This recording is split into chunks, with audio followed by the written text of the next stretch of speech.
Assalamualaikum warahmatullahi wabarakatuh. Baik, halo semuanya, apa kabar? Semoga sehat ya. Baik, kami dari kelompok 4, mata kuliah kewirausahaan, kelas A, Hukum Tata Negara. Kelompok kami terdiri dari 4 orang. Yang pertama ada Mbak Afifah, kedua saya sendiri, Putri Noviza Wulandari, ketiga Mbak Erna Haditri Pratama, yang keempat Mas Agus Tri Fatoni. Baik, kali ini kelompok kami akan menjelaskan tentang bisnis plan atau bisnis model kanvas.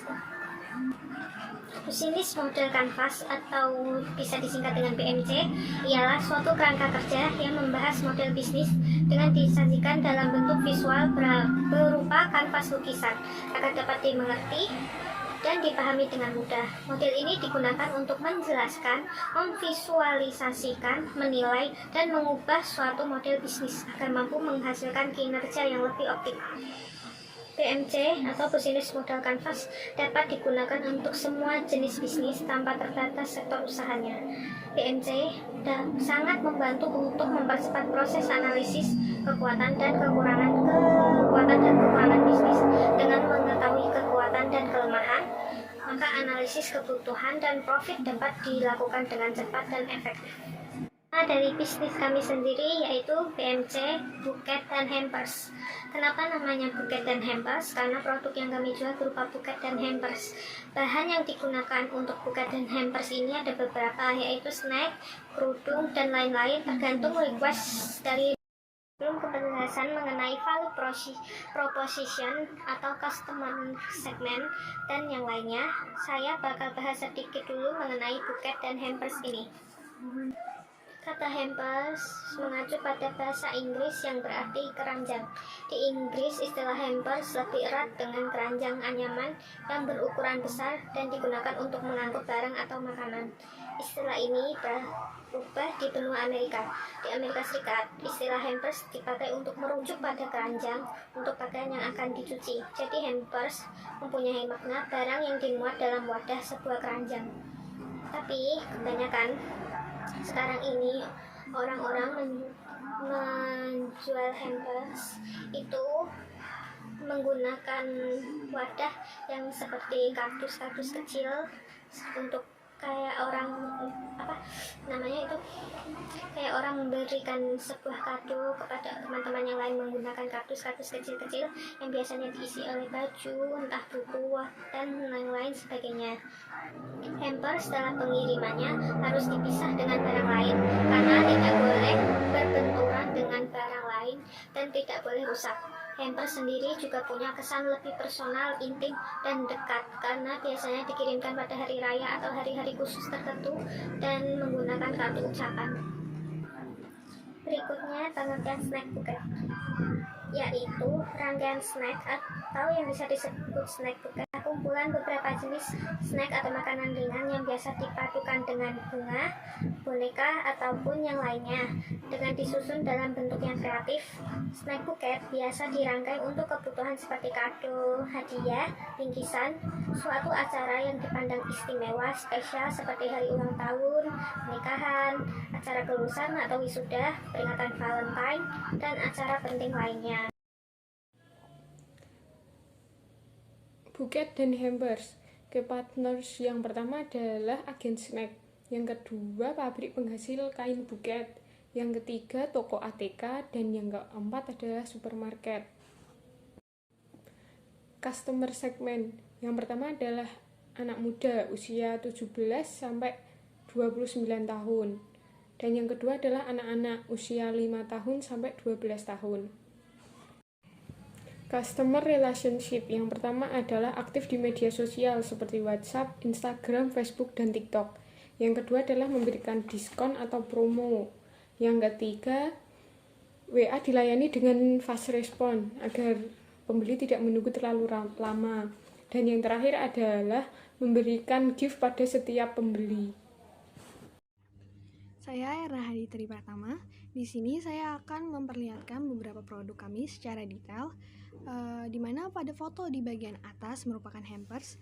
Di dalamnya terdapat tas, dompet, dan peralatan bayi. Isi dari hampers kami juga bisa di-custom sesuai dengan keinginan customer dan disesuaikan dengan budget yang dimiliki customer. Kemudian foto di bagian bawah merupakan buket snack. Buket snack kami banyak variasinya, bisa dilihat pada foto-foto tersebut. Macam-macam snack di dalamnya juga bisa di-custom sesuai dengan keinginan customer dan sesuai dengan budget customer. Kami semaksimal mungkin akan memperindah hampers dan buket snack kami, yaitu seperti menambahkan pita dan juga bunga. Selanjutnya, saya akan membahas mengenai channels. Channels yang dimaksud di sini adalah media atau sarana apa saja yang bisa kami gunakan untuk menyampaikan produk. Channel sendiri merupakan bagaimana kami bisa menyampaikan produk kami sampai hingga kepada konsumen. Seperti bagaimana sih cara promosinya dan melalui apa.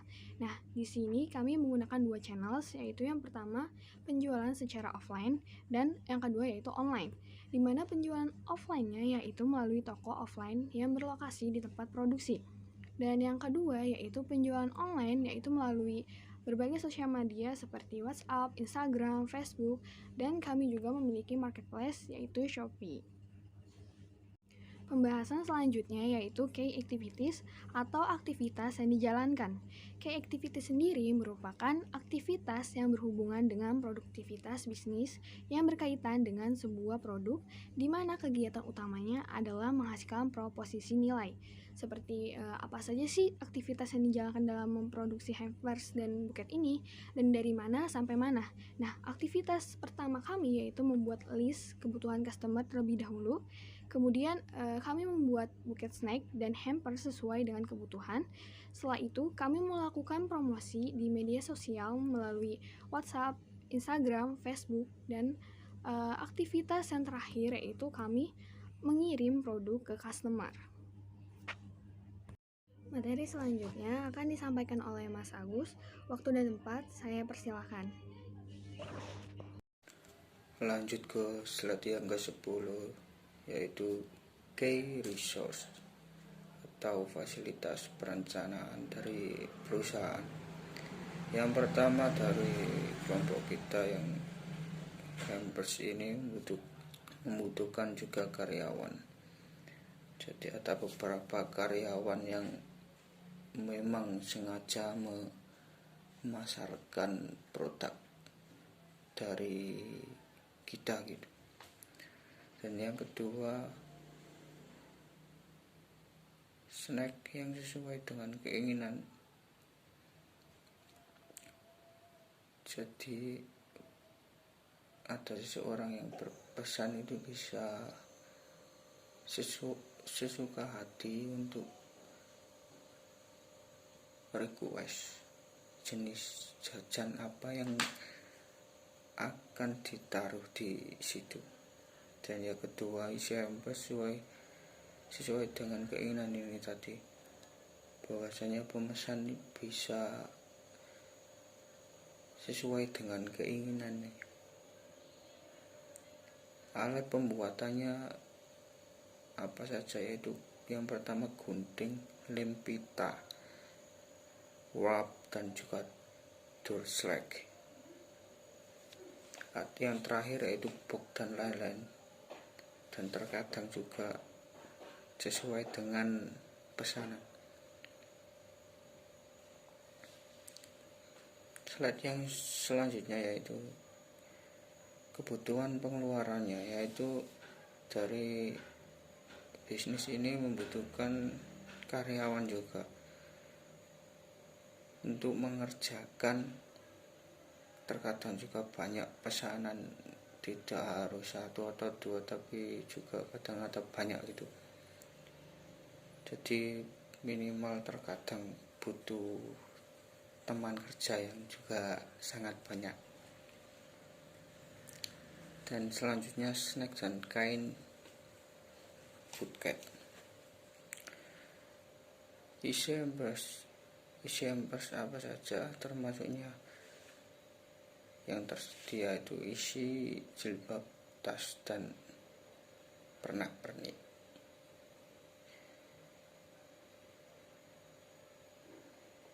Pemasaran dan promosi juga. Karyawan dan tugasnya kita semua itu ada yang memasarkan dan juga ada yang mempromosikan. Sewa tempat, sewa terkadang menyewa juga untuk stand kita lah di situ, memang untuk agar lebih bisa dikenal oleh publik gitu. Reverse chain strategi dalam penjualan termasuk penjualan online dan offline. Penjualan online sudah memang terlaksana karena sudah ada akun IG yang juga sudah kami terterakan di slide yang sebelumnya.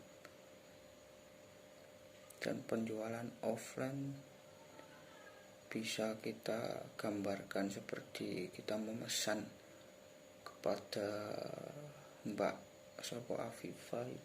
Afifa itu, terus kita akan COD seperti itu. Tapi pemesanan dan penjualan sebenarnya juga kita targetkan ke kedua itulah. Sekian penjelasan dari kelompok kami. Kurang lebihnya mohon maaf.